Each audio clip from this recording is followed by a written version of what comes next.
আসসালামু আলাইকুম। শুরু করতে যাচ্ছি অনুশীলনীর 1-এর 13 নং প্রশ্ন উত্তর গুণ করো। তো এখানে 4টি গুণ রয়েছে। আমরা ক নাম্বার থেকে শুরু করব। এখানে 0.3 এর উপর আছে পৌনঃপুনিক ইন্টু 0.6 এর উপর আছে পৌনঃপুনিক। আচ্ছা, এই পৌনঃপুনিক সংবলিত সংখ্যাগুলোকে আমরা আগে ভগ্নাংশে, সাধারণ ভগ্নাংশে রূপান্তরিত করে নিতে হবে গুণ করতে হলে। ঠিক আছে, তাহলে সেটা আমরা কিভাবে করব চলো দেখে নিই। ঠিক আছে, এটা তার মানে সমান আমি লিখতে পারি কি, প্রথমে আমরা এই যে সম্পূর্ণ সংখ্যাটি লিখে নেব। সম্পূর্ণ আছে কত, 0.3, তাই না? তার মানে এখানে হবে শুধু 3, তার মানে কি শুধু 3 হবে। তার মানে এবং মাইনাস হবে কত, অনাবৃত সংখ্যা যেটা থাকে সেটা মাইনাস হবে, কিন্তু এখানে তো আমার অনাবৃত সংখ্যা নেই, সেজন্য আমি ডাইরেক্ট শুধু 3 লিখেছি। এবং ভাগ হবে এই যে পৌনঃপুনিকের উপর যতগুলো, মানে যেই সংখ্যাগুলোর উপর পৌনঃপুনিক থাকবে, যতটা সংখ্যার উপর থাকবে ততটা 9 হবে নিচে। যেমন একটা সংখ্যার উপরে আছে কি পৌনঃপুনিক, এজন্য একটা 9, কিন্তু এখানে তার কোনো সংখ্যা নেই। যদি এখানে একটা অনাবৃত সংখ্যা থাকতো তাহলে এখানে কি হতো, 0 হতো। ঠিক আছে, এজন্য ইন্টু ইন্টু এই পাশেরটাও 6-এর 6, এটার মতোই আর কি, সেম ফার্স্ট পার্টের মতো সেম। আর 9, যেহেতু একটির উপর পৌনঃপুনিক, এটা হবে কি 9।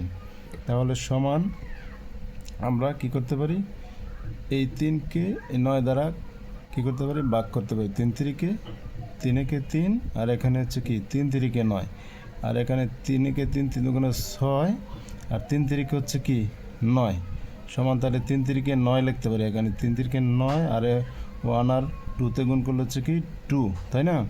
তাহলে এটাকে যদি আমরা ভাগ করি, ক্যালকুলেটরটা নেই, তাহলে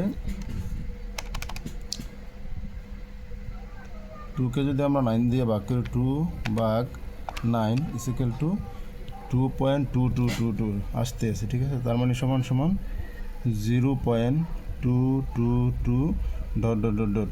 তাহলে এটাকে আমরা লিখতে পারি কি, সমান 0.2 পৌনঃপুনিক। যেহেতু 2 বারে বারে আসতেছে, তাহলে এটাকে আমরা আবৃত করতে হলে এর উপর পৌনঃপুনিক দিয়ে দিলেই আমার এটা আবৃত হয়ে যাচ্ছে। তাহলে নির্ণয় গুণফল ক নাম্বার কি হচ্ছে, নির্ণয় গুণফল, নির্ণয় গুণফল সমান হচ্ছে 0.2 পৌনঃপুনিক। এটাই উত্তর। হ্যাঁ, ক নাম্বার।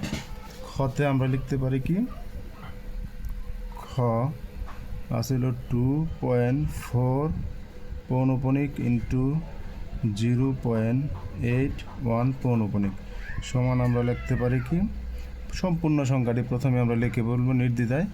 তাহলে লিখলাম 24 মাইনাস হচ্ছে যেটাতে আমার অনাবৃত সংখ্যা আছে, অনাবৃত সংখ্যা আছে হচ্ছে 2, এবং এখানে একটি আছে আমার পৌনঃপুনিক উপরে। ঠিক আছে, এজন্য একটি 9, যেহেতু দশমিকের পরে আর কোনো অনাবৃত সংখ্যা নেই, সেহেতু এখানে আর কোনো 0 বসবে না, 9ও বসবে না।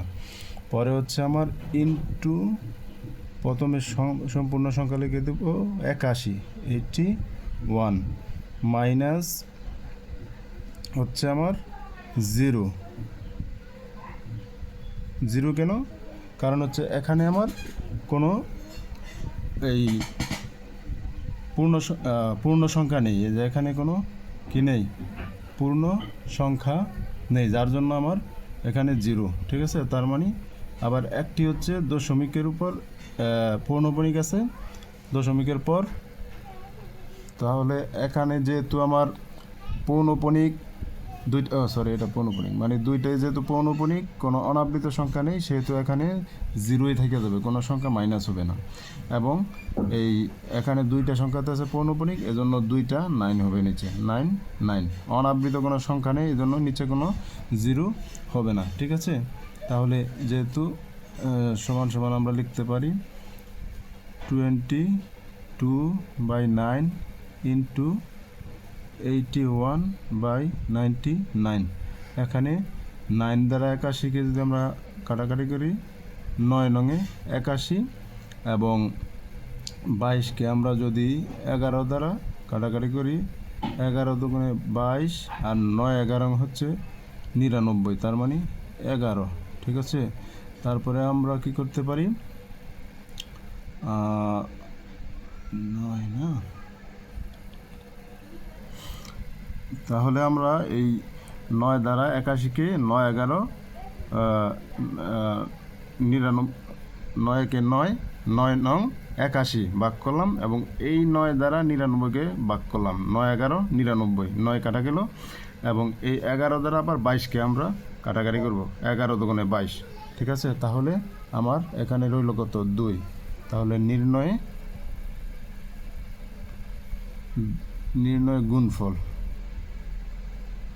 হচ্ছে 2, উত্তর, হ্যাঁ।